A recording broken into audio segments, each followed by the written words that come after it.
So 20 years on from The Corpse Bride, what we didn't talk about over the road was the fact that you actually made this decision to go down the digital route with this film quite late on, I believe. Is that right?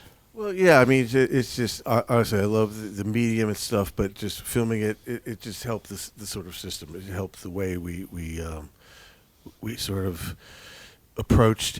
Also, you can do things. You see it more immediate. There's lots of benefits for the animators and for the people making the film.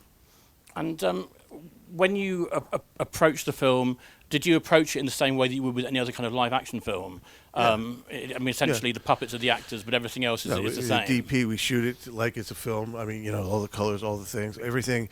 We even do things like when there's water things, we use like broken glass to kind of just to create the sort of reflections and things. So, that's the joy of making a film in stop motion. It's very old school, very old fashioned, and we try not to use too many like digital effects. I mean, even the fabrics are all stop motion. So I mean, that was the thing that impressed me the most, is all the movement of all of that, which and the puppets are so sophisticated that they actually look sort of digital and computer generated, but they did a beautiful job in terms of, and I was again completely impressed by the fabrics and the movement of the veils and the dress and everything.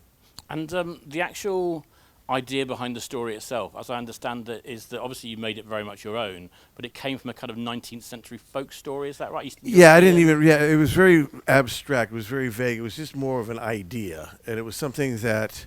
It was just the sort of synopsis of it was just called the idea of a corpse bride, and there was not much more to it that I knew about it. It just sort of sparked an idea about a triangle and sort of, love before and after death, and so it was something to me that spoke to me. And I grew up in Los Angeles, where the Day of the Dead was kind of it was a holiday that I related to. And because growing up in like suburban Burbank, death is a very sort of taboo subject, very dark, very depressing, and so the Hispanic culture really celebrated that. So I incorporated that feeling because it's something I grew up with. That's interesting, yeah, because as you say, when you grow up somewhere like Los Angeles, where you've got that mixture of different sort of like Latino communities and people from Mexico and so forth. I guess UK is very much the same in terms of relationship with death. I mean, is that something you've always been fascinated by? Because it's provided some of the basis for some of your material. Yeah, well, I mean, you go up there and it's a very different scenario, like across the border to where like in Burbank even, and a big Hispanic culture there. But the more suburban way was. Not talk about it, very dark, depressing, don't speak about it, don't. It's much more of a depressing nature to it. And I guess the trick to pull off with this film was to kind of keep that kind of emotional resonance, but at the same time you've got the kind of horror tropes that are kind of alongside it. That obviously the audience is about to find out, but it seems to have been done successfully.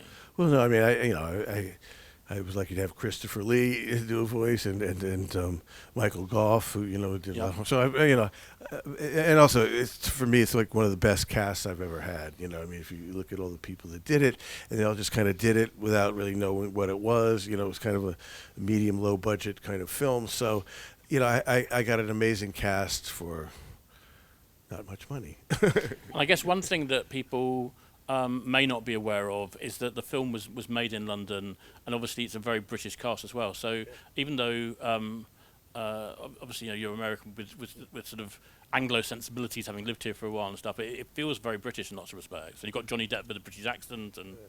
Well, I mean, it wasn't meant to be, it's meant to be sort of just whatever that kind of mixture of things was. But yeah, I mean, I was here working, so having a British cast was, I mean, it was.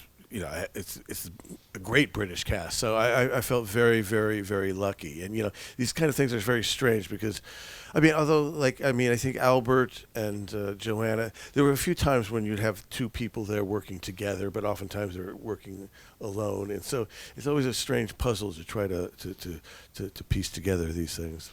And I guess one of the things that's interesting when you're making a stop motion project is the fact that you have to imagine how these characters would walk. You've got different shapes and sizes on there, but you haven't got the actors in those roles. You're having to actually be the people, or the animators are having to create how they would move. And obviously, in particular with the corpse bride herself, you've got to make particular decisions about how she looks and how she will move. Yeah, and also that as a function of the puppets. A lot of things deal with how they actually, you do a drawing or whatever, and it has to change a little bit due to the realities of making a puppet and making a skeleton for that puppet, and whether it's wire or armature, whatever it is. And so, it's all back and forth. And I think, again, the McKinnon and Saunders, the people who made all the puppets, like I said, people thought they were like computer generated because they were so sophisticated. So there's something about that. But again, if you ever get to see one or feel a pup with one of these things, they're really beautiful. And presumably because it's stop motion and you've got different animators working in different spaces, you have to then do kind of multiple sets, multiple puppets and so forth. Well, it's like you feel like a giant if you make like a live action movie, you walk onto a set, here you walk onto a set, and it's still big, but you just feel like, Attack of the 50-Foot Woman or something. You feel like a giant person up there just looking down at everything. And so it's quite, and also, when you see an animator at work, you pull back the black curtain and somebody's there working on a shot that may last seconds. They're working on it for like a week, and sometimes people working on multiple characters all in one scene, in a bar room scene, I think, whatever. It's quite incredible to see the art and the expertise, and that's what I love about this print. And so you get to sort of see the art of the people who made the film.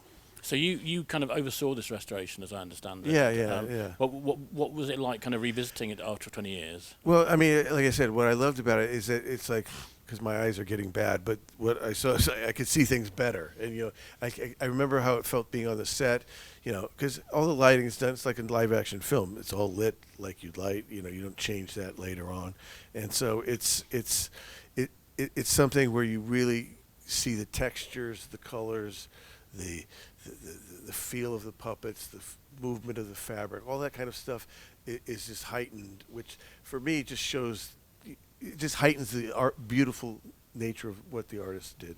Well, it's going to be even more heightened for our audience tonight because they're going to see it on an absolutely huge screen. Wow, yeah. But just to say a big thank you to Warner Brothers and Park Circus. It's going to be released by Park Circus on the 10th of October, so it's getting this restoration 4K re-release. But thank you so much for being with us to share it tonight. Tim Thank Burton, you so much. Well, I hope you enjoy. Thank you so much. Justin? Thanks, Tim. Thank you.